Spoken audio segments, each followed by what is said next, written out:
Welcome to episode 6 of the Untold Story of the Protestant Reformation. In this episode, we will be discussing the aftermath of the 95 Thesis, where Martin Luther starts to feel the walls closing in, but he is protected by his prince, Frederick the Wise. The events told in this episode will be mainly about the year 1518. So there's a lot to cover, so let's get into it. In January of 1518, Martin Luther's 95 Thesis has been widely distributed throughout Germany by this time. It's been picked up by booksellers. It's been translated into several different languages. It's a good seller if you're a bookseller. But we need to make two very clear and distinct differences among people in Europe at this time. There are the learned and educated men, and then there is the rest of society. Europe is still a heavily driven agricultural society where most of the people live outside of the cities, where the literacy rate is only 10 to 12%. To say something was a good seller does not mean that it was a good seller among the peasants or those who worked in the Weavers' Guild or the Barbers' Guild. The vast majority of people can't even tell you who the Pope is at this point. They don't care about the squabblings of the learned theological intellectual community. In fact, we could make a very strong argument that the masses never even knew who Martin Luther was. Anyway, by January of this widely distributed thesis, Martin Luther starts to see rebuttals from several theologians who are criticizing his 95 Thesis. One of these gentlemen is by the name of Johann Eck, a theologian/lawyer who wants to challenge Martin Luther to a debate. And this had to be extremely troubling to Martin Luther, as well as being eye-opening. Johann Eck is a famous debater, and remember when I say famous, among the intellectual community. But Johann and Martin are kind of friends. Martin idolized Johann and looked up to him. He envied him. And all of a sudden, Johann Eck is publicizing this rebuttal against his 95 Thesis. And Martin Luther wants nothing to do with Johann Eck. And I'll show that later. And I'll show you as well as why was Johann Eck so famous. But I'll save that for another lecture. In February 1518, Pope Leo X tells Johann Staupitz, the vicar general of the Augustinian friaries, that hey, let's take care of this guy, your assistant vicar general. Otherwise, you're going to have to talk to me. So you take care of it however you want to, but I don't want to hear any more of this garbage. Staupitz replies by saying, hey, no, I'll take care of it. I'm going to set up a private disposition where my assistant vicar general, Martin Luther, can give his ideas to fellow friars and describe what he was talking about in the 95 Thesis. And we're going to set this up. This event will be called the Heidelberg Disposition. It'll take place in April of 1518. But back to February of 1518. Johann Tetzel, remember the priest who was selling indulgences?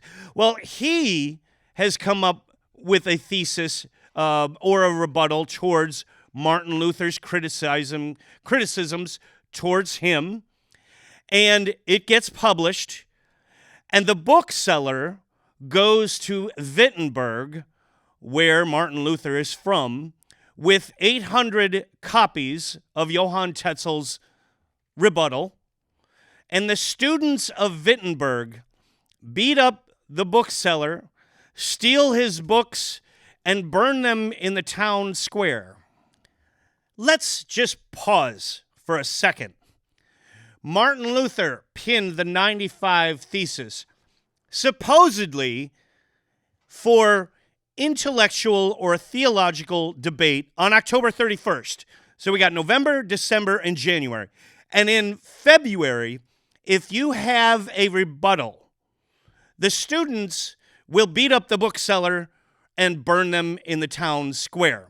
Does this sound like normal behavior to you? What is being told to the students, what is being taught, and what is being said in Wittenberg? Keep in mind that some of those students are going to become theologians and priests of the Catholic Church. How is this acceptable? In a letter, Martin Luther describes this lawless incident dated March, I believe it's 21st. Let me just say those for anybody who's listening right now. There is a website that you can go to. If I ever refer to a Martin Luther letter, there's a website. If you Google Martin Luther letters, it will come up. It's the first one. So if I'm ever talking about Martin Luther letters, you can go to this website and read many of his letters. They're not all there, but I've also listened to several books where those letters seem to be authentic. They do correlate with the books that I've read. And Martin Luther does talk about this incident in a letter to John Lang, dated March, and I believe it's the 21st of 1518. So if you want to see this incident documented, it is documented in one of Martin Luther's letters. Martin Luther claims that he didn't know about it, Frederick the Wise didn't know about it, and the town council didn't know about this planned action of violence. Although I will tell you that I don't think that's true, and I'll show you in a later lecture when we get to the debate at Leipzig. In April of 1518 is when Martin Luther has to travel to the town of Heidelberg to give his Heidelberg disposition to his fellow friars, explaining what he meant on the 95 Thesis and further explaining his theology behind indulgences. The disposition is well received and accepted by his fellow friars. He does not mention the Pope or the Pope's authority. Unfortunately for Martin, he is demoted from assistant vicar general at this time. Staupitz was obviously feeling the heat, and Martin Luther gets demoted. When he gets back to Wittenberg, Martin Luther gives a sermon as well as publishing it in German on excommunication and the abuses of the Catholic Church. Obviously, you can see here that Martin Luther is starting to feel the pressure and knows what's coming. In June of 1518, Andreas Karlstadt, Martin Luther's co-professor, takes Johann Eck up on his challenge for a debate and gives his 400 thesis rebutting Johann Eck's rebuttal to Martin Luther. As you can see here, Andreas Karlstadt wants his 15 minutes of fame and is trying to step into the limelight by challenging Johann Eck to a debate. In July of 1518, Frederick the Wise and Wittenberg University hire Philip Melanchthon, a 21-year-old humanist, to teach at Wittenberg University. Again, Frederick the Wise wants Wittenberg to be known as a humanist university, unlike many throughout Germany who were a scholastic university, based in the philosophy of scholasticism. Philip Melanchthon will become one of Martin Luther's right-hand men during the Protestant Reformation because of his knowledge of the Greek language as well as his knowledge in humanism. In August of 1518, a big month in the events of the Protestant Reformation, August is the Diet of Augsburg. What is a diet? A diet is an imperial meeting by the cities and towns of Germany when they get together in an annual meeting to discuss the happenings of the Holy Roman Empire.